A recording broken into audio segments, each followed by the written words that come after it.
안녕하세요. 함께 기도하시겠습니다.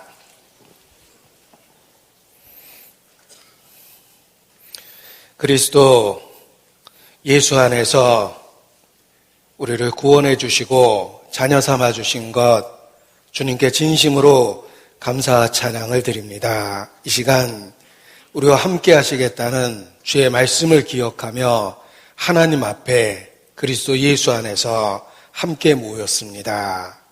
우리 각 사람을 살펴주시고 주의 진리의 말씀으로 가르쳐 주시고 또 영과 육에 병든 것, 어그러진 것 주의 능력과 은혜로 고쳐주시기를 주님께 간구합니다.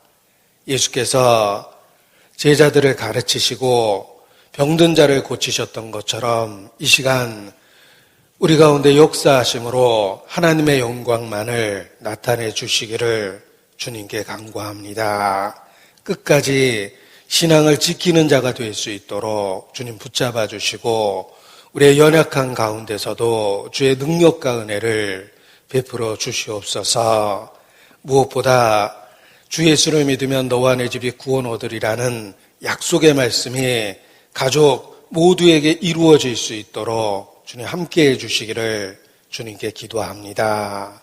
소돔과 고모라가 멸망하기 직전에 내게 속한 자가 또 있느냐 물어보시고 주의 은혜를 더하셨던 것처럼 우리에게 속한 자를 기억해 주시고 주의 강권하는 손길로 붙잡아 주시며 이끌어 주시기를 주님께 간구합니다.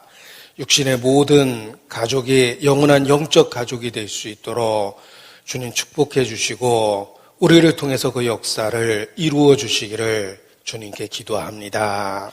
10월 28일 주님 안에서 계획된 전도 집회 주의 권능으로 함께해 주시고 또 한 영혼 한 영혼 우리를 통해서 인도해 주시기를 주님께 기도합니다. 또 우리의 삶에 어려운 것, 또 신앙 때문에 핍박받고 있는 것, 또 여러 질병들 주님 앞에 더욱 의지하고 주님께 부탁을 드립니다. 치료의 능력으로 영육을 더 강건하게 만들어 주시고 또 여러 신앙적인 어려움을 잘 견뎌낼 수 있도록 주의 능력의 손길로 붙잡아 주시기를 주님께 기도합니다. 가정의 평안을 허락해 주시고 생업의 현장에도 주의 은혜로 함께하여 주시옵소서. 이 시간도 햇빛으로 만물을 비춰주시듯이 우리의 심령을 비춰주시고 주께로 더 가까이 이끌어 주시기를 주님께 간구합니다. 우리의 연약함, 우리의 초라함, 우리의 어리석음을 하나님 앞에 고백하고 오직 무에서 유를 창조하신 그 능력과 죽은 자를 살리신 은혜를 때마다 일마다 사모하고 의지합니다. 우리를 통해 주의 역사를 나타내 주시옵소서. 이 시간도 온전히 주께 의지합니다. 성령의 나타남과 능력으로 함께 하시며 언약하신 대로 우리 가운데 함께하고 계심을 우리 모두에게 나타내 주시기를 주님께 기도합니다. 주께 의지합니다. 고마우신 우리 구주 예수님 이름으로 기도합니다. 아멘. 네, 성경 고린도전서 15장 말씀입니다. 고린도전서 15장 50절 말씀부터 함께 보시겠습니다. 고린도전서 15장 50절 말씀부터 제가 읽어드리겠습니다.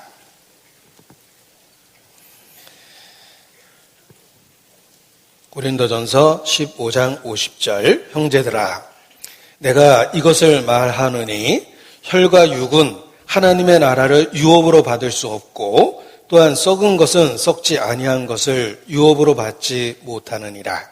보라, 내가 너희에게 비밀을 말하노니 우리가 다 잠잘 것이 아니요 마지막 나팔의 순식간에 호련히 다 변화하리니 52절 말씀은 같이 읽겠습니다. 나팔 소리가 나매 죽은 자들이 썩지 아니할 것으로 다시 살고 우리도 변화하리라.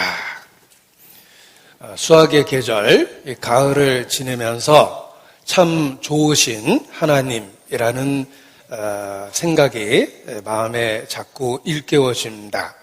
가을은 수학의 계절입니다. 매년 수학을 통해서 좋으신 하나님을 우리는 경험할 수 있습니다.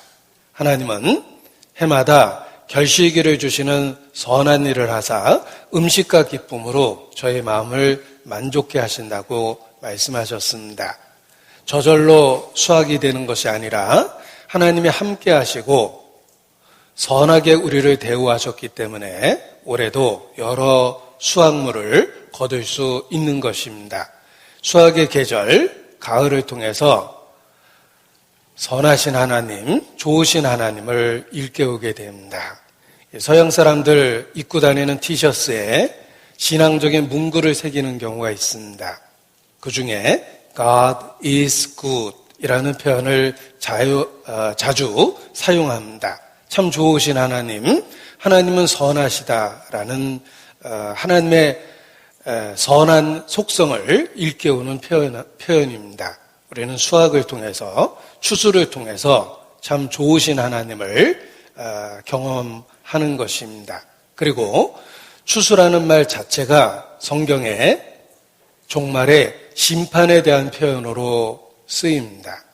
수고한 것을 마침내 거두게 되는 추수 때를 통해서 역사의 마지막이 있다는 것을 일깨우십니다. 너희는 스스로 속이지 마라. 사람이 무엇으로 심든지 그대로 거두리라. 육체를 위하여 심는 자는 육체로부터 썩어질 것을 거두고 성령을 위하여 심는 자는 성령으로부터 영생을 거두리로다 라고 말씀하셨습니다. 심은 대로 거두리라 라는 말씀 그대로 추수 때는 우리의 삶에 대한 최종적인 심판이 있다는 것을 자연스럽게 일깨워줍니다.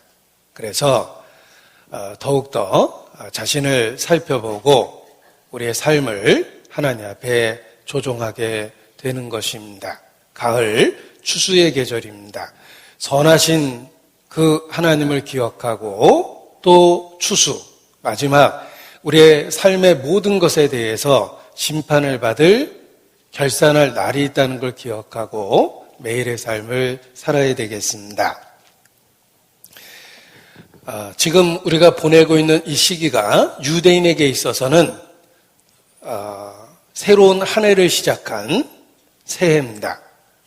유대인의 절기상 지난 9월 30일이 나팔절이었습니다.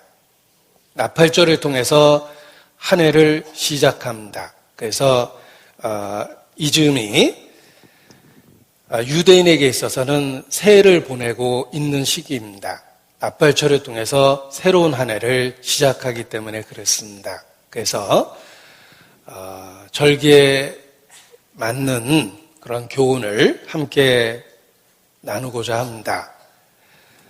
나팔은 주님의 재림을 일깨우는 그런 표현입니다. 마지막 나팔, 역사가 끝이 나는 주님의 재림입니다. 그래서 재림, 마지막 나팔이라는 그 제목과 주제를 갖고 오늘 교훈을 함께 나누고자 합니다. 하나님을 모르는 인생은 책이 가득한 도서실에서 그것을 지키고 살면서도 그것을 읽을 줄 모르는 개와 같다. 이런 그 표현이 있습니다. 인생에 대한 여러 교훈을 주는 표현 중에 하나입니다. 하나님을 모르는 인생은 개와 같다. 일단 줄이면 그렇게 되는데 상당히 불쾌하게 들리죠. 하나님을 모르는 인생은 책이 가득한 도서실에서 그것을 지키고 살면서도 그것을 읽을 줄 모르는 개와 같다. 이런 표현을 통해서 우리의 삶을 다시 한번 생각하게 됩니다. 성경에서도 하나님을 대적하는 사람을 개와 돼지라는 짐승으로 표현했기 때문에 그렇습니다. 존귀에 처하나 깨닫지 못하는 사람은 멸망하는 짐승 같습니다. 개들을 삼가하고 돼지가 그 더러운 것에 다시 누웠다, 이런 표현을 통해서 하나님과 분리됐을 때 인간이 얼마나 비참한지를 일깨워 주신 것입니다. 우리가 살고 있는 세상, 우리가 살아가고 있는 이러한 삶은 사실 온통 하나님에 대한 증거와 교훈으로 가득 차 있습니다. 우리는 하나님을 생각할 수밖에 없는 환경 속에 있는 것입니다. 세상, 그리고 만물, 만사, 우리의 살아가는 삶, 그 자체가 하나님과 관련돼 있는 증거와 교훈으로 가득 차 있습니다. 하나님을 알만한 것이 저희 속에 보임이라. 창세로부터 보이지 않는 그의 신성과 능력이 그 만드신 만물에 분명히 보여 알게 되나니 라는 말씀이 있습니다. 하나님이 만드신 만물, 그 만물에 가득 찬 만사, 여러 가지 크고 작은 일들, 그리고 그 속에서 살아가는 우리의 삶 속에 하나님을 알만한 것이 가득합니다. 하나님은 하나님을 일깨워주는 그런 모형으로 이 세상을 가득 차게 만드셨기 때문에 그렇습니다. 그런데 하나님을 부인하면 그 세상에서 살고 있으면서도 전혀 교훈을 얻지 못합니다. 마치 책 속에서 책을 지키고 살면서도 책을 읽을 줄 모르는 개처럼 하나님에 대한 증거로 가득 찬 세상에서 그것을 전혀 알지 못하고 살아가는 인생이 그와 같다는 것입니다. 하나님을 알게 되면 비로소 우리는 만물을 통해서 또 우리가 겪고 있는 크고 작은 만사, 모든 일들을 통해서, 그리고 우리 살아가는 삶의 여러 여정 속에서 끊임없이 하나님을 보게 됩니다. 모든 것이 하나님과 관련되어 있다는 것을 알게 되는 것입니다. 그리고 하나님을 알게 될 때 비로소 세상의 존재의 의미도 보이고, 그리고 내 자신의 의미, 목적, 가치, 이와 같은 것을 깨닫게 되는 것입니다. 그래서 한마디로 줄이면 하나님, 그리고 나, 이 두 가지는 사실 분리될 수 없는 것입니다. 창조주, 그리고 피조물이기 때문에 그렇습니다. 더더욱 인간은 하나님의 형상으로 지음을 받았기 때문에 결코 하나님과 분리될 수 없는 존재입니다. 하나님을 부정하면 모든 것에 의미가 없습니다. 세상에서 살고 있지만 세상의 의미도 깨닫지 못하고 이런저런 일을 겪고 살고 있지만 그 모든 일의 가치나 의미를 전혀 알지 못합니다. 그리고 사람으로서 살고 있지만 자기가 왜 살아야 되는지, 어떻게 살아야 되는지 모르는 혼란 속에 있게 되는 것입니다. 그러나 하나님을 알게 될 때 비로소 영적 시력을 갖게 되며 세상을 볼 수 있는 이해력을 갖게 되는 것입니다. 드디어 그 모든 것에 들어있는 존재의 의미들을 보게 되는 것입니다. 그래서 우리의 삶은 하나님을 인정할 때 비로소 시작되는 거라고 말할 수 있습니다. 하나님, 그리고 나, 이 두 가지는 결코 분리될 수 없는 것입니다. 모든 사람에게는 근본적인 세 가지 두려움이 있다라고 이야기합니다. 삶의 무의미, 허무. 내가 뭔가를 위해서 열심히 살고 있지만 어느 순간에 그것이 아무런 의미가 없어 보입니다. 삶에 의미가 없다는 것에 대한 두려움을 느낍니다. 내가 열심히 추구했던 그 모든 것이 실제로 나에게 아무런 의미가 없다는 것입니다. 그리고 두 번째는 우리는 죽음을 눈앞에 두고 살아갑니다. 나와 사망은 한 걸음뿐이니이다 라는 다윗의 깨달음처럼 죽음은 결코 멀리 있지 않습니다. 사람의 생명이 이 호흡에 달려있는데 이 작은 숨구멍, 기도가 막히면 5분도 안 돼서 시체가 됩니다. 우리는 늘 죽음 옆에서 인생을 살아갑니다. 성경에 귀신 들린 자가 무덤에서 살아갔습니다. 돌로 자기 몸을 치며 상처를 내면서 무덤 속에서 살아가고 있습니다. 그것이 인생입니다. 내가 묻힐 무덤 옆에서 살듯이 우리는 죽음을 가까이 두고 그리고 삶 자체가 자기를 스스로 해치는 것과 같은 돌로 자기 몸을 상하게 하는 것과 같은 행위로 가득 차 있다는 것입니다. 그 귀신 들린 자의 삶의 모습이 우리 자신의 모습입니다. 우리는 무덤에서 춤추고 무덤에서 기뻐하고 무덤 옆에서 웃고 떠들고 먹고 마시고 있는 것과 같습니다. 그것이 인생입니다. 죽음에 대한 두려움이 있습니다. 너무 가까이 있기 때문에 한순간에 모든 걸 잃어버릴 수 있다는 걸 우리는 잘 알고 있습니다. 먼 길을 떠날 때, 새로운 일을 시작할 때 우리는 죽음이라는 예측 못할 위험에 늘 노출되고 있는 것입니다. 그리고 사람에겐 세 번째 죄책, 죄에 대한 유죄, 자신이 뭔가 잘못 살고 있다는 걸 스스로 잘 알고 있습니다. 죄책에 대한 두려움이 있습니다. 인간에게는 누구든지 근본적인 세 가지 두려움이 있다라는 표현에 많은 사람들이 공감하기 때문에 그 표현이 알려져 있는 것입니다. 무의미에 대한 두려움, 죽음에 대한 두려움, 그리고 죄책에 대한 두려움입니다. 그런데 그리스도 예수를 알게 되면서 그 세 가지 두려움이 한 번에 해결이 됐습니다. 그리스도는 비로소 무의미로부터 현재의 삶의 헛됨으로부터 우리를 벗어나게 만들어주고 현세가 영원한 세계와 관련이 있다는 것을 관련 있게 만들어준 것입니다. 지금 내가 살아가고 있는 모든 것은 미래에 대한 투자, 영원한 세계에 대한 투자와 같습니다. 심는 때입니다. 눈물을 흘리고 심는다라는 말씀처럼 우리의 삶이 고단하고 힘들지만 심는 시기입니다. 그리고 그리스도는 반드시 영원한 세계에서 거두게 될 거라고 약속해 주셨습니다. 헛됨, 무의미로부터 우리를 벗어나게 해준 것입니다. 그리고 죽음에 대한 공포로부터 그리스도는 우리를 해방시키셨습니다. 내가 부활이요 생명이니 나를 믿는 자는 죽어도 살겠고 영원히 죽지 아니할 것이다 라고 약속해 주셨습니다.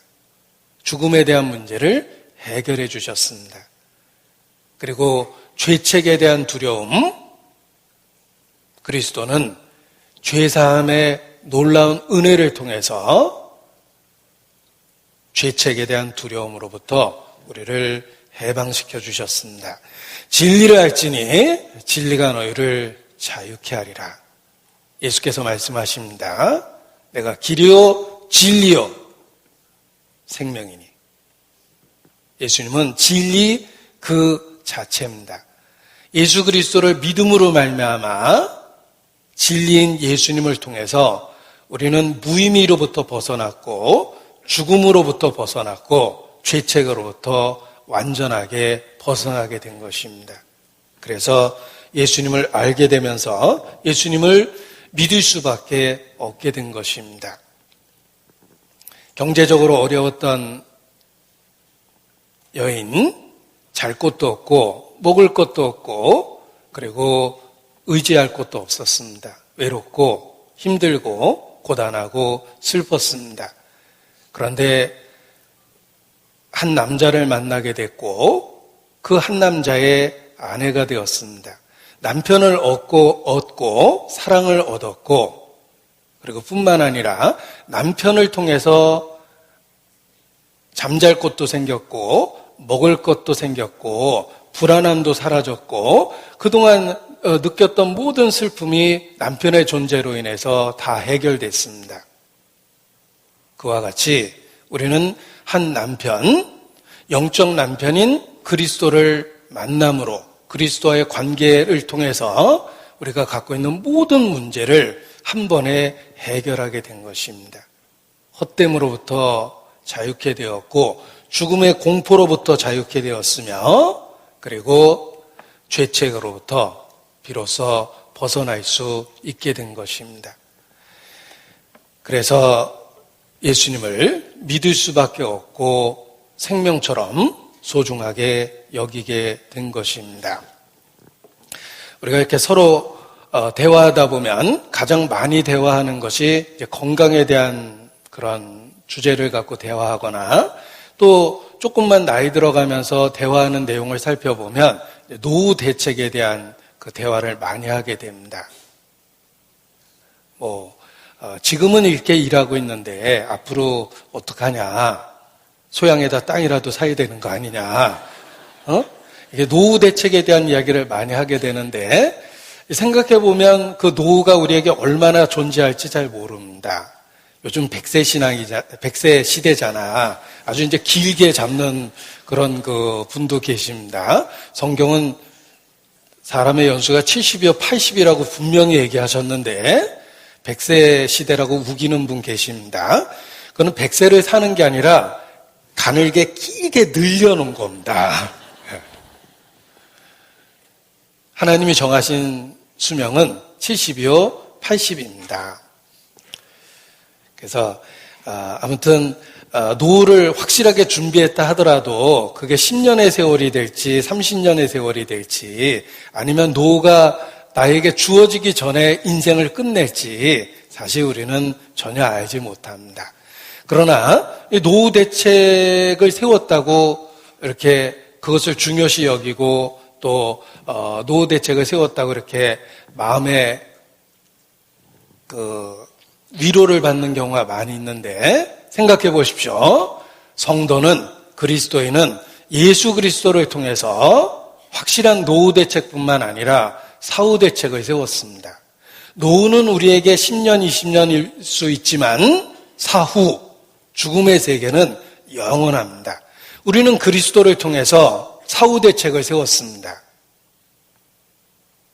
그래서 즐거워하고 그리고 평강이 너에게 있을지어다 라는 말씀처럼 진정한 평강을 마음에 누리게 된 것입니다. 인생의 풍랑이 일어도 우리는 그리스도 예수라는 안전한 구조선에서 평안함을 누릴 수 있게 된 것입니다. 그래서 이 노후 대책 세웠다고 이렇게 이야기하시는 분 앞에서 그래도 마음에 한편 흐뭇한 마음이 있습니다. 나는 사후 대책까지 세웠다라고 생각하니까 오히려 더 마음에 큰 기쁨을 갖게 되는 것입니다. 그리스도 안에서 하나님이 우리에게 주어진 것을 생각해 보십시오. 우리에게 모든 것을 주셨습니다. 아무것도 가지지 않은 자 같으나 실상은 모든 것을 가진 자니라. 가난하게 보이지만 실상은 세상에서 가장 부유한 자가 바로 그리스도인입니다. 우리는 그리스도 안에서 모든 것을 유업으로 받았고 언약으로 확실하게 인치신 바 되었기 때문에 그렇습니다. 그래서 예수 그리스도를 더욱 소중히 여기고 살아갈 수밖에 없는 것입니다. 불행했던 여자가 진정한 사랑을 통해서 한 남편의 아내가 되고 남편의 존재로 인해서 모든 불행이 사라진 것처럼 영적으로 우리가 그러합니다. 우리가 그리스도를 만나서 그리스도의 관계를 통해서 우리가 갖고 있는 모든 문제를 해결하게 된 것입니다. 그래서 세상에서는 너희가 환난을 당하나 담대하라. 내가 세상을 이기었노라 라고 말씀하신 것입니다. 우리에게는 영원한 세계에 대한 약속이 있습니다. 확실한 부활에 대한 약속이 있습니다. 이 소망을 갖고 있기 때문에 이 세상에서 약해 보이지만 강하고 가난한 자 같으나 부유함을 누리고 지낼 수 있게 된 것입니다. 우리가 바라는 것이 다만 금생뿐이면 우리가 세상에서 더욱 불쌍한 자가 되리라 라고 말씀하신 것은 역설적이지만 죽음 이후에 확실한 부활의 약속이 있다는 것을 그렇게 강조해 주신 것입니다. 그 약속 안에서 우리가 위로받고 평안함을 유지할 수 있는 것입니다. 이 고린도전서 15장이 부활의 소망을 확실하게 일깨워주는 그러한 말씀으로 되어 있습니다. 그래서 한 가지 명확한 주제를 갖고 쓰여진 장인데 고린도전서 15장을 부활장이라고 이렇게 표현하는 것입니다. 고린도전서 13장은 사랑장이라고 알려져 있고 히브리서 11장은 믿음장이라고 알려져 있습니다. 분명한 주제를 갖고 한 장에 말씀하셨기 때문에 그렇습니다. 이와 같이 고린도전서 15장도 부활이라는 한 가지 주제로 쓰여져 있습니다. 그래서 부활장이라고 일컬어집니다. 그리스도를 믿는 우리에게 이 고린도전서 15장은 부활의 소망을 확실하게 일깨워주고 보증해주고 있습니다. 그래서 큰 위로를 받게 되는 것입니다. 우리의 소원은 부활, 꿈에도 소원은 부활, 이 교회 살리는 부활, 부활이여 오라. 찬송가 같다라고 생각하실지 모르겠는데, 어려서 이렇게 많이 불렀던 그 멜로디에다가 그대로 한번 넣어봤더니 너무 잘 어울렸습니다. 우리의 소원은 부활입니다. 꿈에도 소원은 부활입니다. 이 교회 살리는 부활, 이 결에 살리는 부활, 부활이여 오라. 우리의 최고의 소망입니다. 51절에 보면 보라, 내가 너에게 비밀을 말하노니, 이 성경의 비밀을 오픈 시크릿 이렇게 표현합니다. 오픈 시크릿, 공개된 비밀이란 뜻입니다. 예수 믿으면 구원받는다. 그리스도는 하나님의 비밀입니다. 예수 믿으면 구원받는다. 오픈, 이미 공개되어 있고 알려져 있습니다. 그러나 믿지 않고 관심 없고 거절하기 때문에 경험하지 못하고 소유하지 못하는 것입니다. 그래서 성경의 비밀을 오픈 시크릿, 공개된 비밀이다 이렇게 이야기합니다. 예수 믿으면 구원받는다는 말은 지구에 존재하는 모든 사람이 이런저런 경로로 틀림없이 듣게 됩니다. 예수라는 말 자체가 구원이라는 사전적 의미를 갖고 있습니다. 이름 속에 분명하게 계시하셨습니다. 구원의 필요성을 느끼는 사람은 예수라는 말에 관심을 가질 수밖에 없습니다.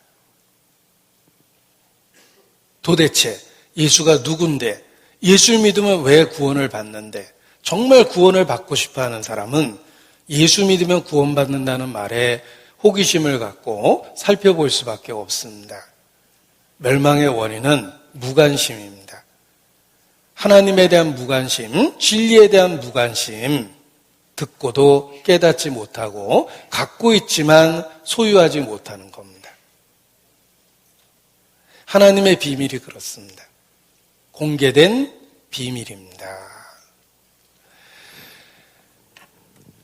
그 귀한 그림을 수집하는 분이 꼭 갖고 싶은 그림이 있었습니다.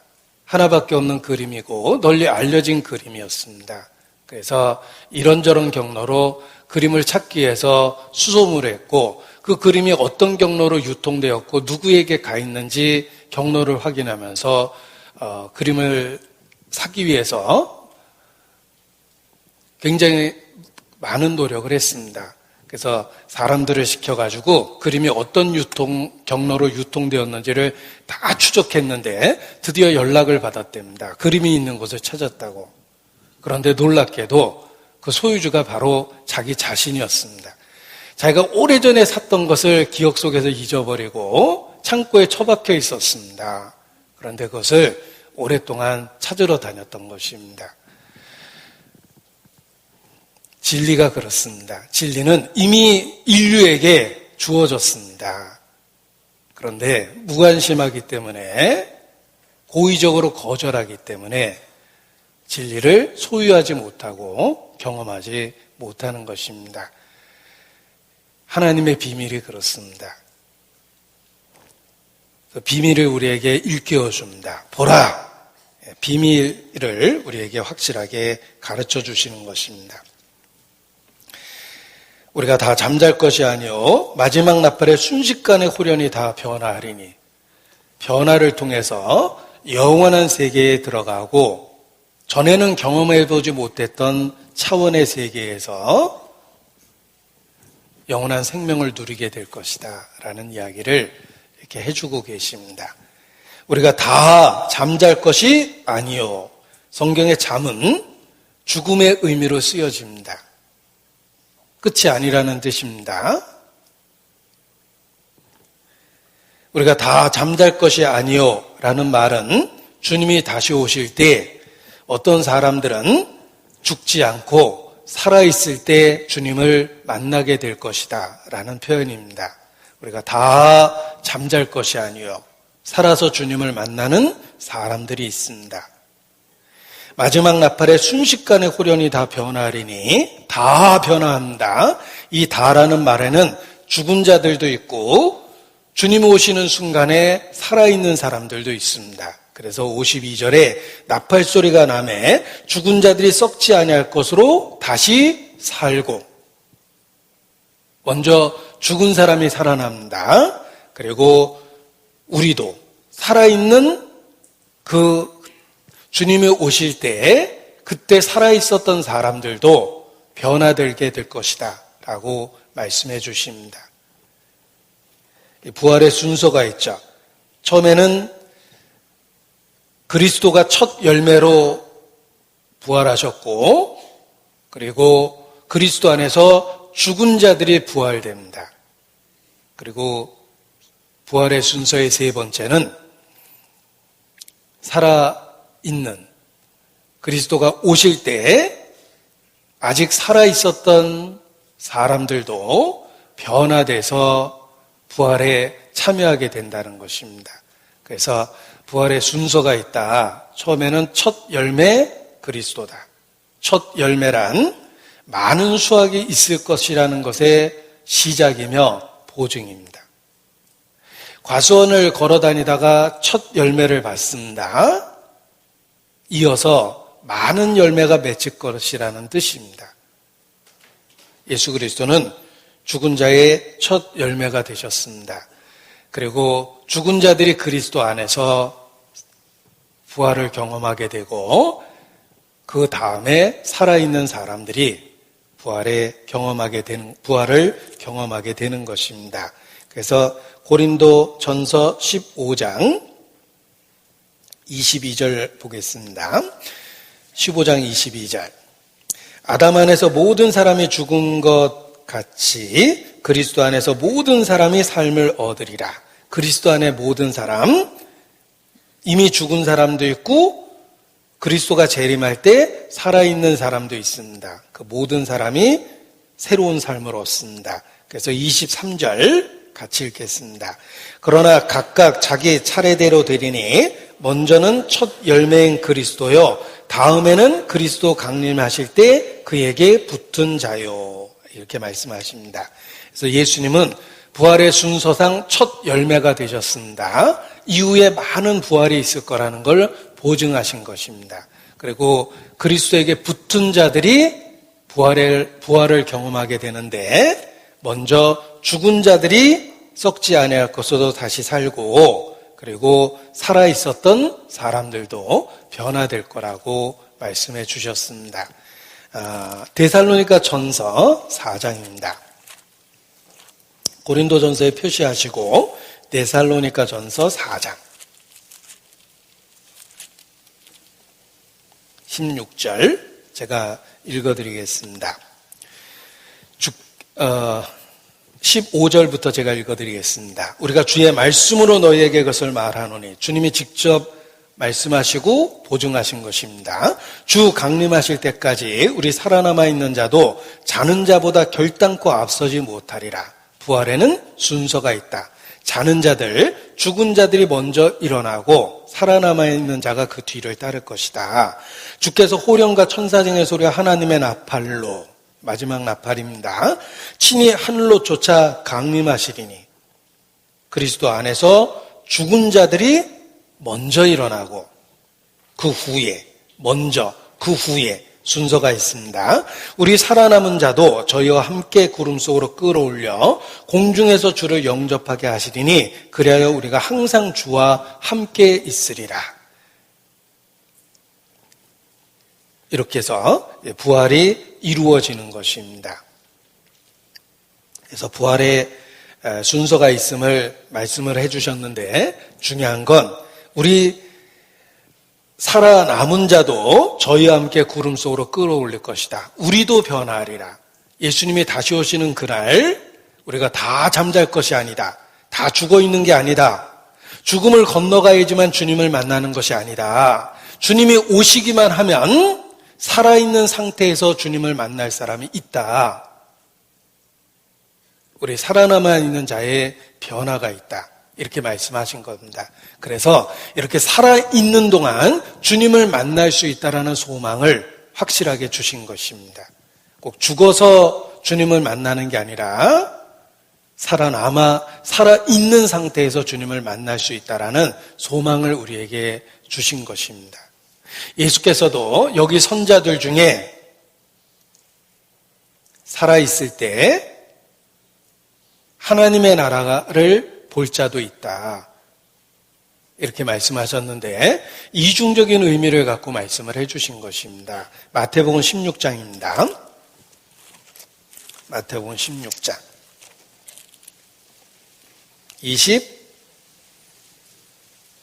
27절입니다. 마태복음 16장 27절.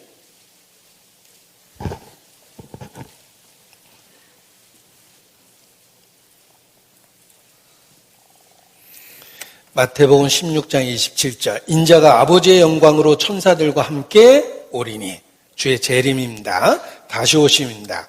그때 각 사람의 행한 대로 갚으리라. 진실로 너에게 이르노니, 여기 섰는 사람 중에 죽기 전에 인자가 그 왕권을 가지고 오는 것을 볼 자들도 있느니라. 주님 다시 오십니다. 다 죽어서 주님 만나는 게 아닙니다. 여기 섰는 사람 중에 죽기 전에 인자가 그 왕권을 가지고 오는 것을 볼 자들도 있느니라. 우리가 다 잠잘 것이 아닙니다. 살아남아 있는 상태에서 주님을 만나는 사람들도 있다는 것입니다. 그래서 매일의 삶 속에서 주님을 다시 만날 수 있다라는 소망 속에서 살 수 있게 만들어 주신 것입니다. 자, 여기 섰는 사람 중에, 이게 2000년 전입니다.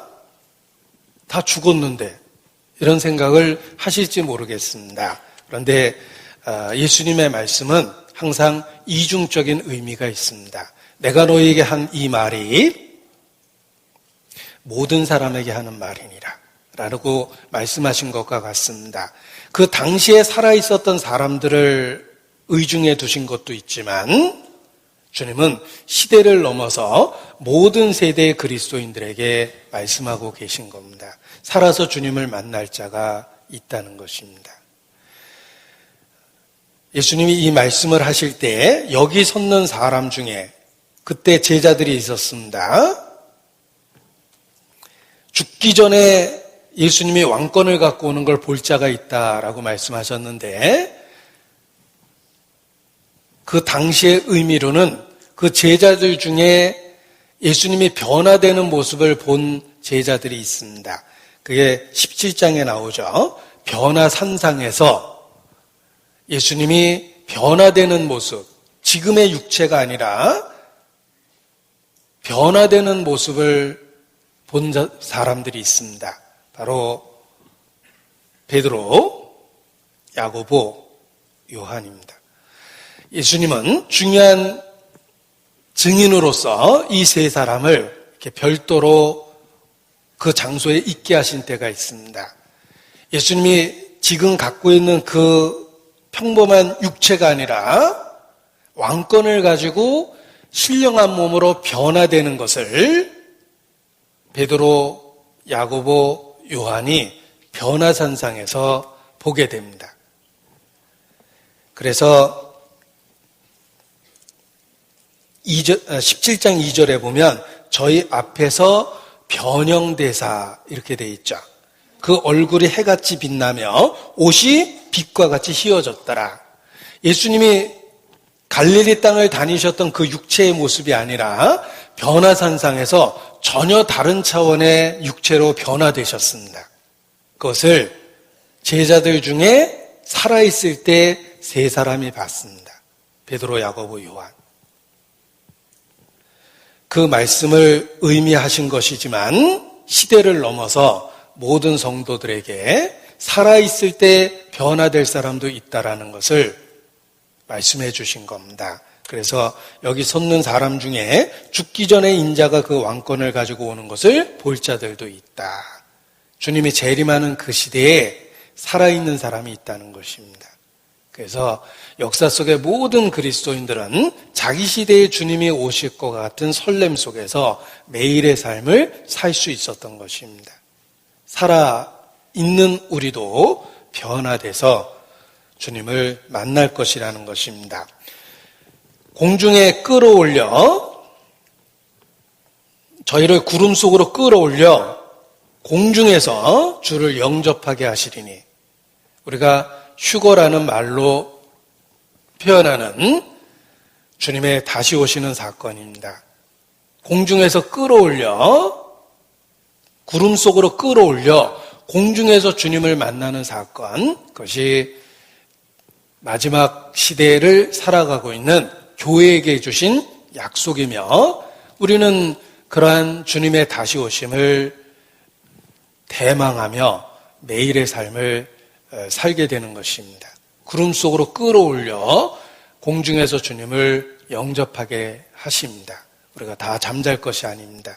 죽어서 주님 만나는 게 아니라 살아있을 때 그렇게 주님을 만날 소망을 우리에게 주신 것입니다. 자, 구름 속으로 끌어올려 공중에서 주를 영접하게 한다는 말은 우리 몸에 변화를 주신다는 뜻입니다. 이런 상태에서 공중으로 끌어올리면 큰일 납니다. 기압의 높은 고지대에 살기만 해도 사람의 그 몸이 망가지고 무중력 상태에 갔다 온 우주인들이 귀환했을 때 정상적인 삶을 살기 어려울 정도로 몸에 충격을 받습니다. 구름 속으로 끌어올려 공중에서 영접하게 하신다는 말은 이 상태에서 끌어올린다는 뜻이 아니라 신령한 세계로 변화되는, 신령한 몸으로 변화되는 변화가 있다는 이야기를 해주시는 것입니다. 우리의 몸에 변화가 있다는 것입니다. 그것을 살아있는 상태에서 죽음을 보지 않고 변화를 경험하는 사람들이 있다. 이렇게 약속해 주신 것입니다. 그래서 꼭 죽어서 주님 만나는 것이 아니라 어느 순간에 이렇게 살아있을 때 주님을 변화돼서 만날 거라는 그런 소망을 갖게 되는 것입니다. 고린도전서 15장 본문을 다시 보겠습니다. 그 말씀을 해주신 것입니다. 그래서 50절, 형제들아 내가 이것을 말하노니 혈과 육은 하나님 나라를 유업으로 받을 수 없고, 혈과 육은 하나님 나라를 유업으로 받을 수 없다고 그랬죠. 지금 우리가 갖고 있는 혈과 육으로는 하나님 나라에 그대로 들어갈 수 없다. 변화가 있어야 된다. 썩은 것은 썩지 아니한 것을 유업으로 받지 못하느니라. 우리는 썩어가는 육체를 갖고 인생을 삽니다. 생로병사, 늙고 병들고 있죠. 이런 육체를 갖고 하나님 나라에 갈 수는 없다. 우리에겐 반드시 변화가 필요하다. 주님 다시 오시면 살아있는 상태에서 변화되는 소망이 있다. 따라서 너희는 살아있을 때 주님 만나기를 소망해야 된다. 죽음을 경험하지 않고 다 잠잘 것이 아니라 죽음을 경험하지 않고 살아있는 상태로 신령한 세계로 변화를 경험할 사람들이 있다. 라는 이야기를 해주고 계시는 겁니다. 그래서 내가 너에게 비밀을 말하노니 우리가 다 잠잘 것이 아니요 마지막 나팔에 순식간에 호련히 다 변화하리니 나팔 소리가 나매 죽은 자들이 썩지 아니할 것으로 다시 살고 우리도 변화하리라. 보십시오. 변화라는 말이 끊임없이 강조되고 있습니다. 지금의 혈과 육은 하나님 나라에 들어갈 수 없습니다. 우리는 변화되어야 됩니다. 반드시 변화되어야 됩니다. 구름 속으로 끌어올려 공중에서 주를 영접하려면 이 혈과 육으로는 안 됩니다. 변화가 있다라는 뜻입니다. 그 변화를 사모하고 살아라 이런 뜻입니다. 주님 다시 오신다라는 말은 우리 부활에 대한 약속입니다. 그 부활은 꼭 죽어서 경험하는 것이 아니라 살아있는 우리에게 소망을 준 겁니다. 살아서 변화를 경험하게 될 것이다. 그것을 소망하고 살아라 이런 뜻입니다. 죽음을 경험하지 않고 살아서 변화를 경험하는 것을 우리는 매일의 삶 속에서 소망해야 됩니다. 주님 다시 오시면 주님과 같은 의로운 형상으로 변화될 것입니다. 이것이 우리의 간절한 소원입니다. 시편 17편을 찾겠습니다. 시편 17편입니다.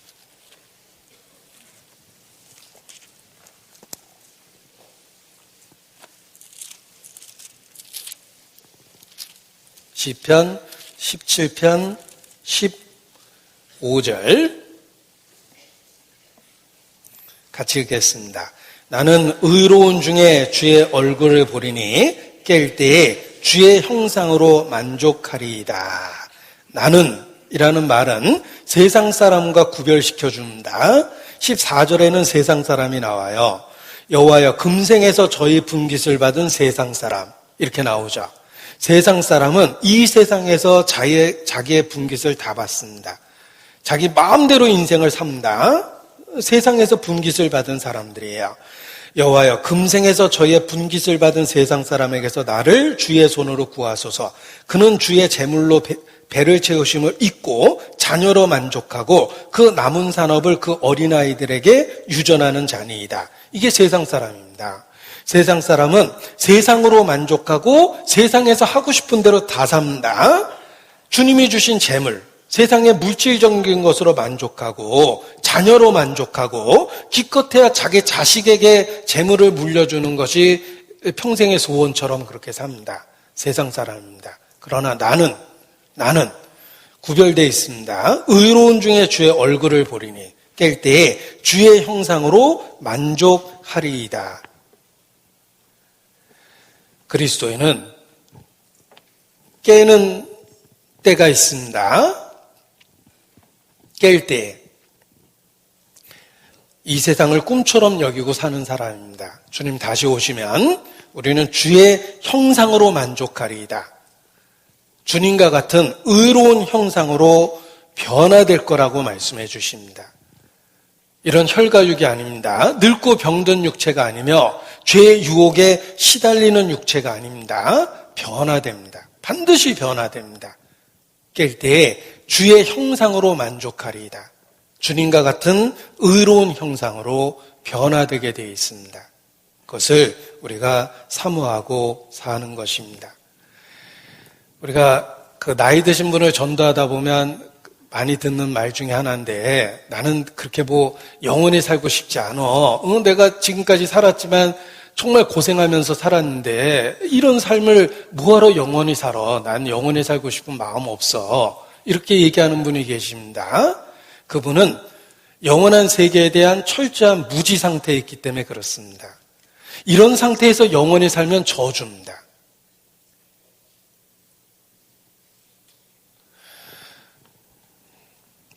현재의 모습을 영원히 유지한다면 그게 저주예요. 우리의 삶은 정상적이지 않습니다. 하나님하고의 관계도 비정상이고 우리의 삶은 여러 가지 어긋난 것으로 가득 차 있습니다. 가시와 엉겅퀴가 가득하고 수고와 슬픔과 고통이 가득합니다. 이런 상태에서 영원히 사는 건 저주입니다. 영원한 삶을 주신다는 말은 단지 양적으로 영원하게 산다는 뜻이 아니라 질적 변화가 있다는 것입니다. 전혀 다른 차원으로 변화된다는 뜻입니다. 주님과 같은 의로운 형상으로 변화가 됩니다. 주님의 영광에 참여하게 되는 겁니다. 원래 가졌던 하나님의 형상을 회복하게 되는 것입니다. 의의 형상이 되는 거예요. 그것이 우리가 주님의 재림을 기다리는 이유며 우리가 부활을 소망하는 이유입니다. 왜 다시 오시는 주님을 사모합니까? 변화. 이 상태에서 변화되고 싶기 때문에 그런 거예요. 주의 형상으로 변화되기를 사모하기 때문에 주님 다시 오시기를 기다리는 겁니다. 내가 현세를 도피하는 것도 아니고 주의 재림을 사모하는 이유는 변화되고 싶기 때문에 그런 거예요. 구름 속으로 끌어올려 공중에서 주님을 영접하게 되는 그 상태는 변화된 상태입니다. 우리가 정말 사모하는 것은 그 변화예요. 주님 다시 오시기를 사모하는 마음은 변화되기를 사모하는 마음에서 나오는 겁니다. 우리 연약한 육체 경험해 봤잖아요. 수십 년 동안. 우리가 얼마나 작은 유혹에 크게 흔들리는지 죄성이 무엇인지를 경험해 봤습니다. 우리 속에 하나님을 대적하는 본능이 있고 중요한 진리를 작게 여기는 진리를 왜곡시키는 마음이 가득합니다. 그게 죄성이에요.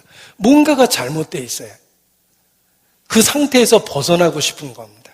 깰 때에 주의 형상으로 만족하리이다. 그 변화를 사모하기 때문에 주님 다시 오시기를 기다리고 있는 것입니다. 우리가 구원의 3단계라고 표현하는 것을 신학적으로 표현하면 칭의, 성화, 영화라는 말을 씁니다. 칭의는 예수님을 통해서 의롭게 되었다. 죄 없이 여김을 받는다. 이런 뜻입니다. 성화란 성령을 따라 매일의 삶을 통해서 구별된 거룩한 삶을 사는 것입니다. 영화란 실제로 우리의 육체가 의롭게 변화돼서 다시는 죄의 유혹에 시달리지 않는 완전한 상태가 되는 것입니다. 칭의, 성화, 영화라는 말은 성경의 핵심적인 주제를 신학적인 용어로 표현한 겁니다. 이것을 쉽게 설명하기 위해서 구원의 3단계라는 표현을 쓰는 것입니다. 그래서 처음에는 죄로부터의 구원이 있고 죄사함이라는 죄로부터의 구원이 있고 그리고 우리의 현재의 삶에서 구별시켜주는 생활 구원이 있고 우리의 육체가 변화되는 몸의 구속이 있다. 이렇게 그 신학적인 용어를 쉽게 알아듣기 쉽게 표현한 것이 구원의 3단계라는 그런 표현입니다. 우리 잘 못 알아듣는 분은 반드시 새신자 공부를 꼭 하시기 바랍니다. 구원의 3가지 종류가 있다, 3가지 단계가 있다 이런 표현을 쓰는데 형벌로부터의 구원, 그리고 몸의 생활 구원, 그리고 몸의 구원 이런 표현을 쓰는데 그런 표현이 신학적인 용어로는 사실 칭의, 성화, 영화로 널리 알려진 표현입니다.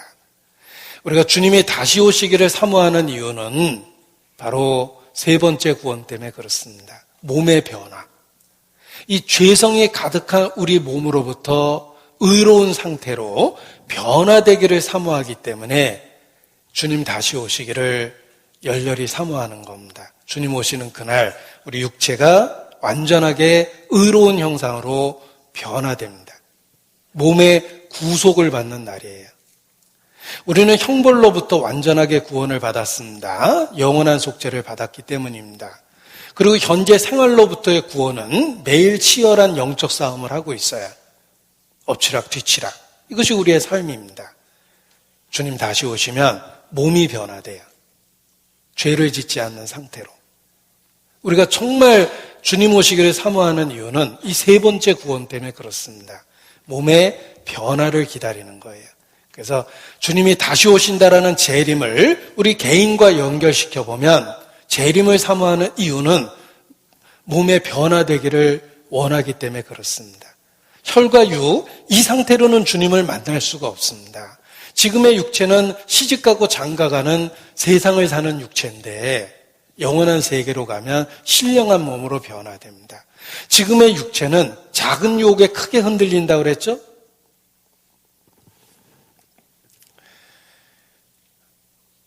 그러나 주님이 다시 오시면 다시는 유혹에 흔들리지 않는 완전한 의의 형상을 갖습니다. 본능적으로 죄가 솟아나듯이 미움, 시기, 다투, 질투, 분노, 본능적으로 죄가 솟아나듯이 의의 형상으로 변화되면 본능적으로 거룩함과 의로움과 진실함이 우리 몸에서 저절로 나오는 상태가 됩니다. 그 변화가 우리에게 필요합니다. 육체를 갖고 죄의 유혹에 시달리면서 살다 보니까 우리에게 변화가 필요하다는 걸 확실히 알았어요. 썩어갈 육체에서 살다 보니까 병드는 육체, 연약한 육체에서 살다 보니까 신령한 상태가 사모하게 된 겁니다. 그래서 주님 다시 오시기를 사모하게 된 것입니다. 몸의 구속, 몸의 변화를 기다리는 거예요. 주 예수의 오시옵소서. 몸의 변화를 기다리기 때문에 그 간절함이 생기는 것입니다. 로마서 8장입니다. 로마서 8장입니다.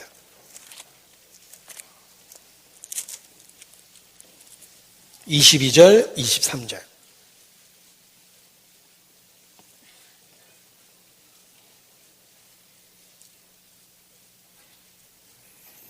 로마서 8장 22절, 23절 같이 읽겠습니다. 피조물이 다 이제까지 함께 탄식하며 함께 고통하는 것을 우리가 아나니 이뿐 아니라 또한 우리 곧 성령의 처음 익은 열매를 받은 우리까지도 속으로 탄식하여 양자될 것 곧 우리의 몸의 구속을 기다리느니라. 주님 다시 오시기를 사모하는 이유는 우리 몸의 구속을 사모하기 때문에 그렇습니다. 탄식하며 고통한다. 이게 우리 육체예요. 모든 피조물은 탄식하며 고통합니다. 피조물이 다 이제까지 함께 탄식하며 함께 고통하는 것을 우리가 아나니.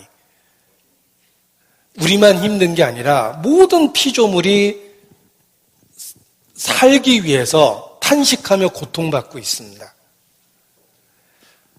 무슨 동물의 왕국을 봐도 얼마나 치열합니까? 늙고 병든 사자가 자기 앞에서 먹이가 왔다 갔다 하는데 헐떡거리면서 굶어 죽습니다. 옛날 같지 않거든요. 사자도 한때 사자지 늙고 병들면 아무것도 아닙니다. 남극의 얼음이 녹는데 거기에 큰 그 곰이 그 얼음에서 바둥바둥 생존해내는 모습 보셨죠? 마침내 그 얼음이 다 깨져버리고 바다에 풍덩 빠져버립니다. 아무리 수영을 잘해도요, 오래 못 버텨요. 결국 생명이 꺼지는 순간까지 고통받으면서 죽어갈 거예요. 우리는 그 남북극의 얼음이 녹아갈 때 거기서 살아내려고 고통받는 피조물을 봅니다. 모든 세계가 그렇습니다. 이 세계는 탄식하고 고통받는 세계예요. 우리 육체도 그렇습니다. 살기 위해서도 의식주 때문에 탄식하고 고통받기도 하지만 우리는 죄에 대한 유혹, 진리를 거스리고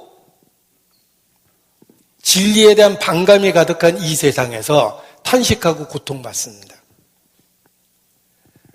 내가 믿는 진리를 세상은 조롱합니다.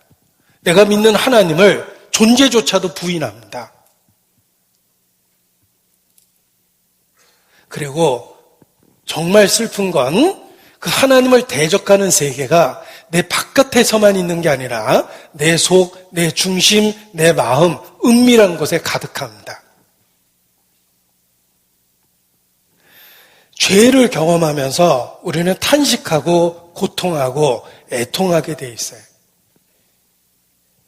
우리가 살고 있는 세상은 절대 정상이 아니에요. 탄식하고 고통하는 세상이에요. 내가 정말 경건하게 살고자 하고 결심하면 죄의 유혹이 얼마나 강렬한지를 확실히 깨닫습니다. 우리에겐 변화가 필요합니다. 의로운 형상으로 변화되어야 돼요. 몸의 구속을 간절히 사모할 수밖에 없어요. 의로운 세계를 사모할 수밖에 없어요. 그러면서 주님 다시 오시기를 사모하고 기다리게 되는 겁니다. 로마서 16장 20절, 제가 좋아하는 말씀입니다. 로마서 16장 20절. 같이 읽겠습니다.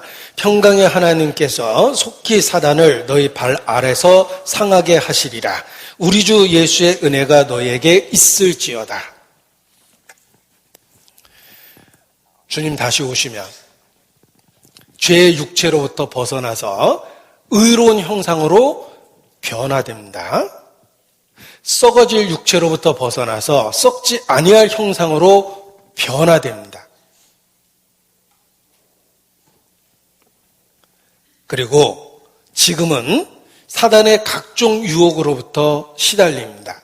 사단은 우리 은밀한 곳에서 착 달라붙어서 끊임없이 유혹합니다. 때로는 얼마나 가까이서 속삭였는지 내 마음에서 나오는 생각처럼 착각이 될 때도 있어요. 진리에 대해서 어깃장을 놓고 중요한 진리를 작게 여기고 진부하게 만들고 하나님에 대한 반감을 일으키고 신앙적인 의지를 꺾어버립니다. 사단은 절대 멀리 있질 않아요. 내 육체를 사로잡고 흙 가운데 역사한다고 그랬죠? 흙을 먹으면서 역사한다고 그랬죠? 우리 육체 가운데 역사합니다. 누가 이 사망의 몸에서 우리를 건져내랴? 그리스도입니다. 주님 다시 오시면 내 속에 역사하던 사탄 철장으로 질그릇 깨트리는 것처럼 통쾌하게 한 번에 없애버리십니다. 철장으로 질그릇 깨트린다라는 표현을 쓰셨는데 얼마나 통쾌합니까? 사탄을 그렇게 없애버리는 거예요. 평강의 하나님께서 속히 사단을 너희 발 아래서 상하게 하시리라. 내게 달라붙어서 끊임없이 내게 도전하던 그 사탄을 한순간에 발 아래 짓밟아 버립니다. 딱 밟을 수 있게 만들어 주시는 거예요. 주님이 다시 오시면 사단을 발 아래 둡니다. 유혹이 사라지고 죄가 사라지고 의로운 형상으로 변화되는 거예요. 그래서 주님 오시기를 사모하는 겁니다. 죄와 싸워보면 죄로부터 벗어나기를 사모합니다. 유혹을 받아보면 유혹이 문제가 아니라 유혹에 흔들리고 있는 자기 자신이 문제예요. 유혹도 혐오스럽지만 더 혐오스러운 건 내가 흔들리고 있다는 게 더 혐오스러운 거예요. 우리 안에 죄성이 이렇게 내재되어 있고 분리되질 않아요. 내게 나쁜 생각이 들어오면 그거 안 없어집니다. 끊임없이 나를 붙잡고 경건한 순간에도 떠오르고 기도할 때도 떠올라요. 주님 다시 오시면 우리에게 달라붙어 있었던 그 죄를 한 번에 없애주시는 거예요. 발 아래 속히 사단을 상하게 하십니다. 우리가 맹수간에게 달려들어가지고 치열하게 싸우고 있습니다. 물리지 않기 위해서 계속 치열하게 싸우고 있어요. 근데 아주 강한 자가 나타나서 그 맹수의 목덜미를 잡아서 확 끌어당겨서 나로부터 탁 분리시킨다면 그동안 치열하게 싸우고 있는 상태에서부터 한 번에 벗어나게 되겠죠. 주님 다시 오시는 날 우리에게 그렇게 약속을 해주신 거예요. 의로운 형상으로 변화된다. 우리에겐 변화가 필요하거든요. 아플 때 더 안 아프기를 원하고 병에 걸리면 그 병에서부터 벗어나기를 원하듯이 죄성과 죄와 유혹이 그렇다는 거예요. 주님 다시 오면 그 상태에서 확 우리를 벗어나게 해주십니다. 그래서 사모하고 기다리는 거예요. 로마 시대에 끔찍한 형벌이 있습니다. 살인하면 살인자에게 주는 형벌 중에 하나였습니다. 자기가 죽인 사체를 살인자와 함께 묶어놓는 거예요. 그리고 감옥에 가둬버립니다. 감옥에 갇혔습니다. 자기가 죽인 시체와 자기가 묶여있게 되는 거예요. 돌아버린답니다. 끔찍한 살인자도 눈을 쳐다보면서 그 사람 죽이는 건 거의 불가능해요. 그러니까 상대방과 눈이 마주치지 않은 상태에서 대부분은 살인을 합니다. 끔찍한 살인자도. 그런데 자기가 살해한 그 시체를 자기하고 묶어놨다고 생각해 보세요. 죽은 시체와 눈이 마주치고 있죠. 그리고 산 사람과 죽은 사람이 묶였는데 죽은 시체가 썩어갑니다. 냄새가 나죠. 벌레가 생기죠. 물이 흐르죠. 그걸 살아있는 사람이 그대로 느끼고 사는 거예요. 살아있는 사람이 돌아버린답니다. 로마의 형벌 중에 하나입니다. 우리가 영적으로 그런 끔찍한 상태에 있어요. 우리 안에는 죄성이 있어요. 내가 믿는 하나님을 도전하고 하나님에 대한 반역의 의지를 갖고 내가 믿고 있는 구세주에 대해서 어깃장을 놓고 내가 중요시 여기고 있는 진리를 작게 여기고 무관하게 만드는 죄성이라는 게 있어요. 끔찍한 건 나로부터 분리되지 않고 있다는 거예요. 그래서 때로는 사단의 그 유혹의 음성이 우리 귀에 들리고 내 마음에서 들리고 내 속에서 나오는 소리처럼 착각이 생기는 거예요. 철로역정의 기독도가 사망의 음침한 골짜기를 지나가면서 하나님을 모독하는 이야기를 듣게 되는데 자꾸 듣다 보니까 자기 속에서 나오는 생각인 것처럼 착각이 들어서 더 괴로워합니다. 그게 죄성이에요. 주님 다시 오시기를 사모할 수밖에 없는 이유는 그 죄성으로부터 우리를 분리시키는 거예요. 산자와 죽은 자를 묶어놔가지고 돌아버릴 지경이었는데 산자를 딱 죽은 자로부터 분리시켜놨습니다. 맹수하고 뒤엉켜서 싸우고 있는데 그 맹수를 산자로부터 분리시켜놨어요. 그와 같이 주님 오시는 그날 우리 몸에 변화가 일어납니다. 그 변화를 우리가 사모하고 사는 겁니다. 그래서 주님 다시 오시기를 사모하고 기다리고 이 땅에서 사는 겁니다. 평강의 하나님께서 속히 사단을 너희 발 아래 상하게 하시리라. 깰 때에 주의 형상으로 만족하리이다. 의로운 형상으로 변화되는 그 날을 사모하고 몸의 구속을 기다리며 사는 것입니다. 베드로 후서 3장입니다.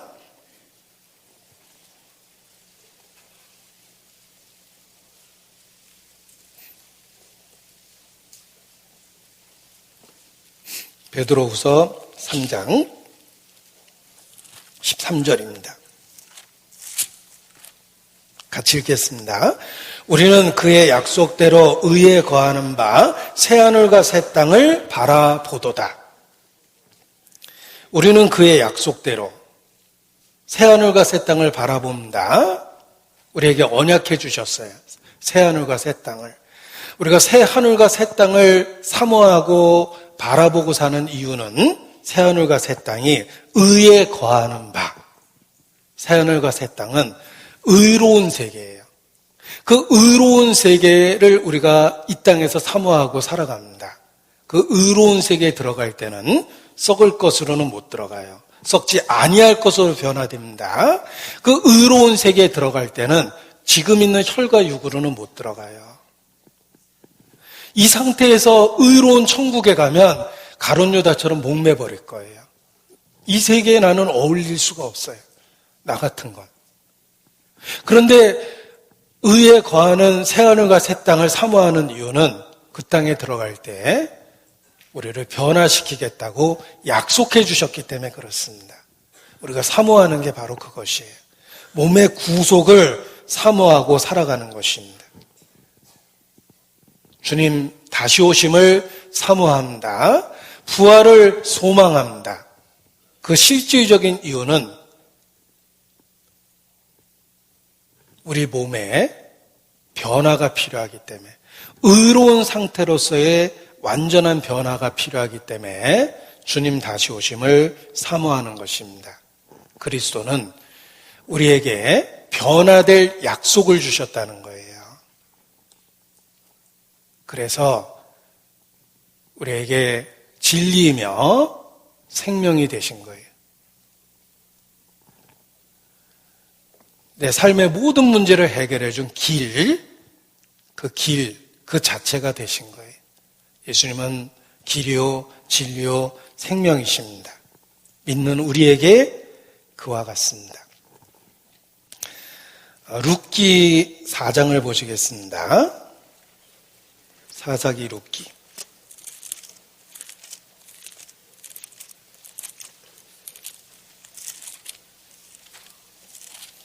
나오미는 남편이 죽었습니다. 두 아들이 죽었어요. 소망이 없었어요. 그런데 며느리 룻이 자기에게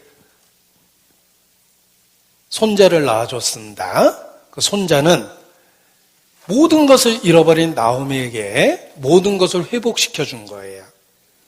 며느리가 낳아준 그 손자는 잃어버린 기업을 되찾게 해주는 겁니다.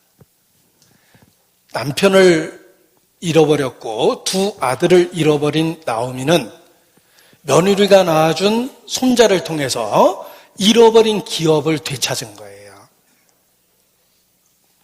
그 손자를 품에 안고 했던 말입니다. 15절. 이는 내 생명의 회복자며 내 노년의 봉양자라. 곧 너를 사랑하며 7 아들보다 귀한 자부가 낳은 자로다. 자, 손자를 품에 안았습니다. 그 손자는 내 생명의 회복자며 내 노년의 봉양자라. 나오미에게 있어서 그렇습니다. 그 손자가 바로 오벳이에요. 오벳은 이새를 낳았는데 이새는 다윗의 아버지예요. 그 손자가 다윗의 할아버지입니다. 한마디로 다윗 왕가의 그 족보에 들어있습니다. 다윗의 할아버지예요. 더 중요한 건 메시아 족보에 들어온 거예요. 그 품에 안은 오벳은 나오미가 안고 있는 손자입니다. 메시아의 족보에 들어오는 영광에 참여하게 됐고, 잃어버렸던 기업을, 남편도 죽고 두 아들도 죽었다고 그랬죠? 잃어버린 기업을 되찾게 해준 존재입니다. 손자로 인해서. 그러니까 얼마나 사랑스럽고 기쁨의 근원이 되겠습니까? 내 생명의 회복자며 노년의 봉양자라. 오벳, 손자를 안고 있는 나오미를 보십시오. 그리스도를 품고 있는, 믿고 있는 우리는 동일한 고백을 할 수 있습니다. 생명의 회복자고 노년의 봉양자예요. 노년뿐만 아니라 아까 노후 대책이 아니라 사후 대책이 세워졌다 그랬죠. 예수 그리스도는 우리의 생명의 회복자이며 노년과 사후의 봉양자예요. 그것이 우리가 믿는 예수 그리스도십니다. 어찌하니 믿을 수 있겠으며 그 의미를 알고 있다면 어찌하니 찬송하며 감사 안 할 수 있겠습니까? 나는 믿습니다. 그래서 감사하고 찬송하게 됩니다. 예수 그리스도는 우리의 생명의 회복자며 우리의 노년 그리고 사후의 봉양자가 됐기 때문에 그렇습니다. 재림은 부활의 약속을 우리에게 줍니다.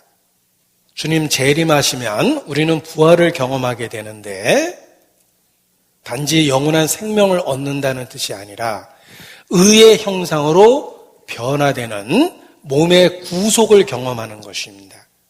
이것이 우리의 매일의 삶의 소망입니다. 이 소망을 일깨워주는 절기가 나팔절이에요. 그래서 나팔절이 특별한 의미를 갖는 겁니다. 나팔절을 통해 그리스도의 재림이 예표되어 있습니다. 마지막 나팔 소리에 우리가 호련히 다 변화될 것이다. 천사장의 호령과 하나님의 호령과 마지막 나팔 소리에 우리가 구름으로 끌어올려 공중에서 주님을 영접하게 됩니다. 변화됩니다. 그래서 나팔절을 통해 재림은 예표되어 있고 우리의 변화에 대한 소망을 일깨워줍니다. 그것이 우리가 부활을 사모하는 이유입니다. 그래서 해마다 나팔절이 되면 우리가 주님 다시 오신다는 진리를 일깨우고 소망을 일깨우고 위로를 받게 되어 있는 것입니다. 창세기 1장입니다. 넷째 날 14절입니다. 창세기 1장 14절.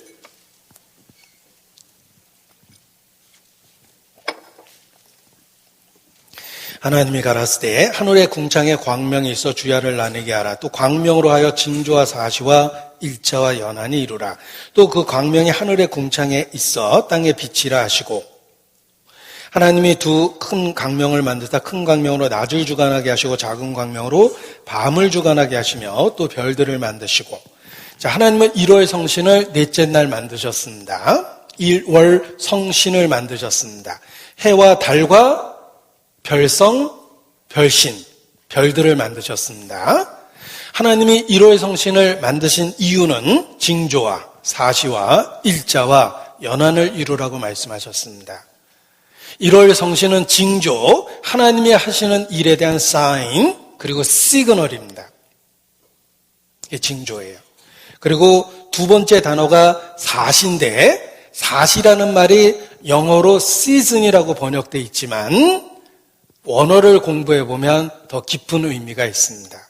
사시라는 말은 히브리어로 모헤딤 이렇게 이야기합니다. 그 모헤딤이라는 말은 하나님이 정하신 시간 이런 뜻이에요. 그냥 흘러가는 시간이 아니라 정해진 어떤 시간을 모헤딤이라고 그럽니다. 그걸 헬라어로 카이로스라고 그래요. 카이로스라는 말은 혹 들어보셨을 겁니다. 정해진 약속된 시간을 카이로스라는 말로 쓰기 때문에 그 헬라어를 그대로 갖다가 이렇게 사용하는 경우가 있습니다. 카이로스, 정해진 시간. 그것이 히브리어로 모헤딤입니다. 하나님이 정해진 시간이라는 말이 여기 사시라는 말이에요. 그리고 그 사전을 찾아보면 절기라는 단어도 똑같은 모헤딤이라는 단어를 씁니다. 절기. 유대인은 절기를 갖고 있습니다. 명절을 갖고 있는데 그게 모헤딤. 하나님이 정해놓은 시간이란 뜻이며 회중, 모였다라는 단어도 되고 총연습하다, 다 같이 모여 연습하다라는 뜻도 되며 준비하다, 돌아가다 이런 뜻으로 쓰이는 단어가 모헤딤입니다. 따라서 그 단어를 종합해보면 절기라는 말, 사시라는 말이 갖고 있는 의미는 하나님께서 그의 백성 회중들을 만나기 위해서 정하신 시간이며 하나님이 하신 그 일을 연습시키는 게 절기라는 거예요.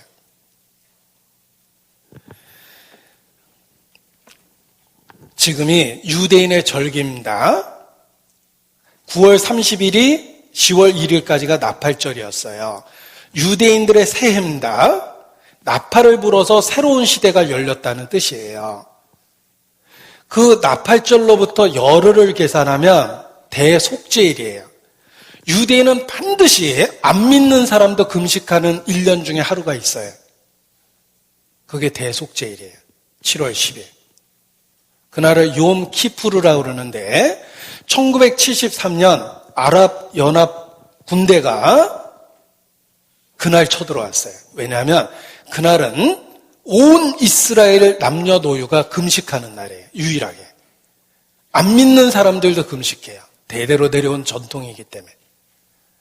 아랍 군대가 그날 쳐들어왔어요. 그게 욤 키푸르라는 1973년 중동전쟁이에요. 10월 9일 한글날이죠.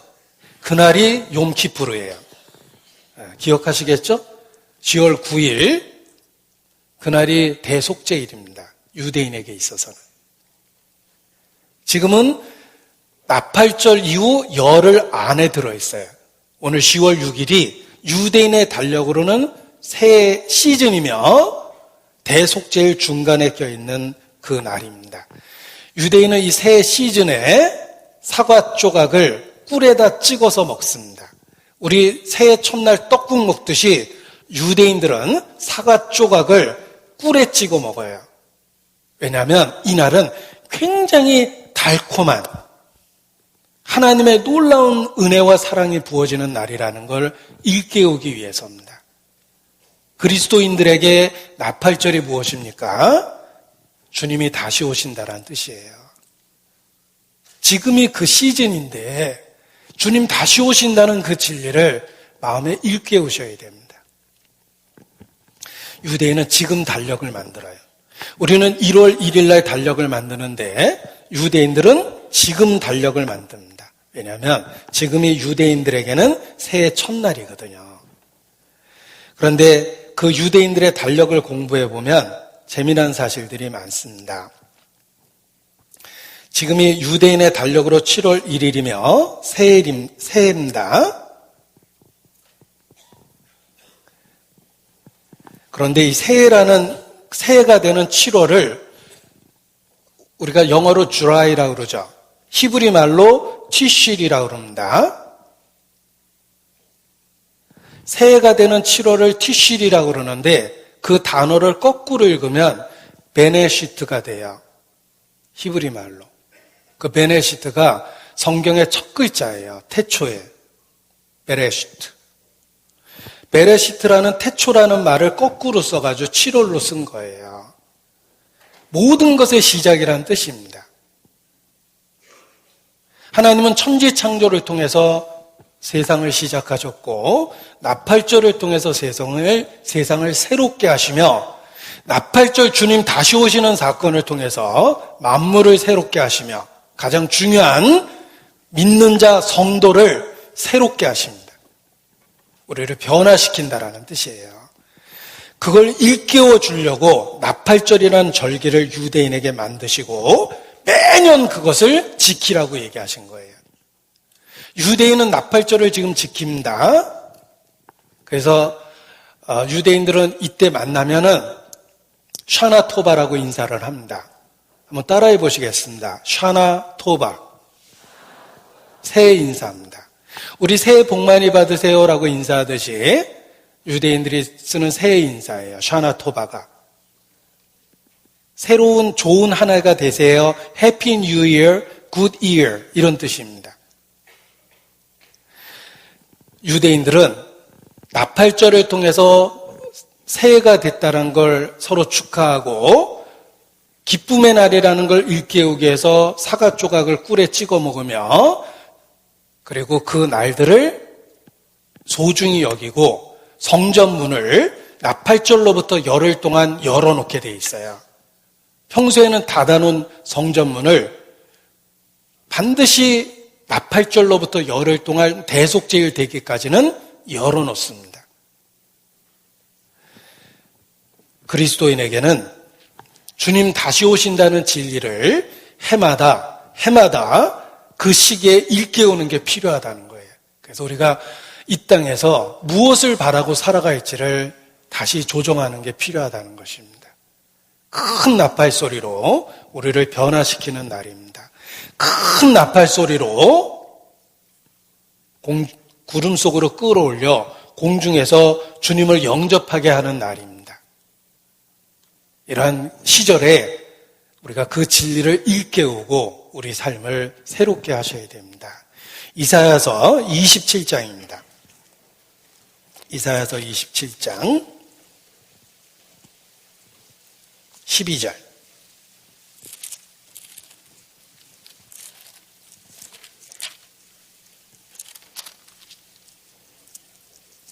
(27장 12절)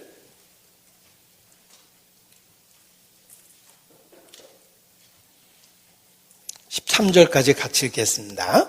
너희 이스라엘 자손들아, 그날에 여호와께서 창이라는 하수에서부터 애굽 시내까지 과실을 떠는 것 같이 너희를 일일이 모으시리라. 그날에 큰 나팔을 울려 불리니 아수르 땅에서 파멸케 된 자와 애굽 땅에서 쫓겨난 자가 돌아와서 예루살렘 성산에서 여호와께 경배하리라. 큰 나팔을 울려 부는 날이 있습니다. 그 날이 흩어진 하나님의 백성을 모으는 기쁨의 날이라는 거예요. 그리스도인에게는 주님의 재림이 있다는 진리를 매년의 절기를 통해서 일깨워주고 계시는 겁니다. 마태복음 24장입니다. 31절. 마태복음 24장 31절.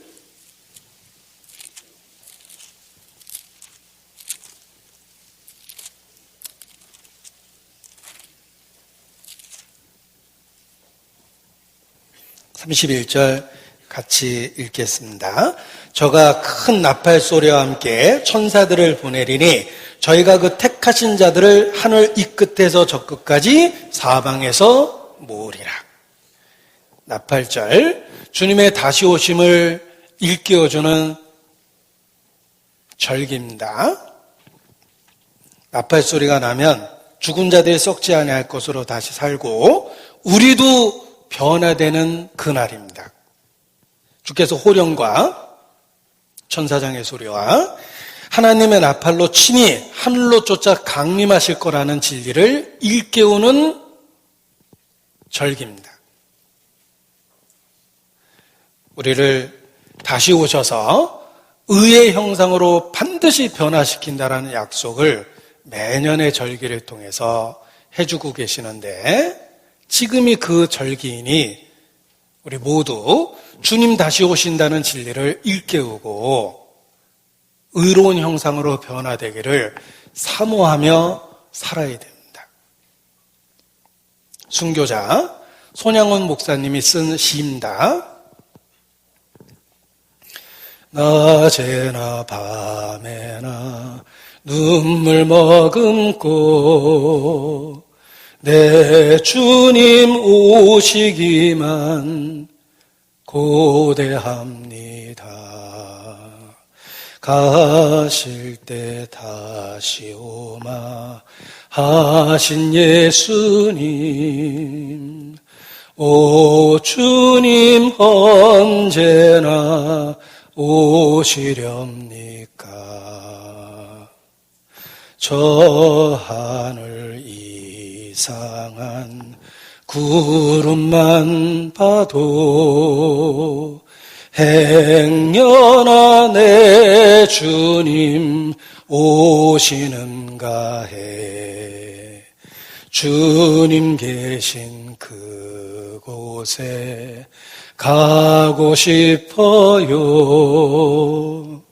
오 주여 이 시간에 오시옵소서. 나팔절은 주님 다시 오신다는 분명한 진리를 우리에게 확인시켜주는 그 시기입니다. 주님 다시 오십니다. 우리의 몸이 변화될 그 날이 있습니다. 그 약속을 붙잡고 매일의 삶을 올바른 선택 속에서 살아야 됩니다. 기도하시겠습니다. 아버지 하나님,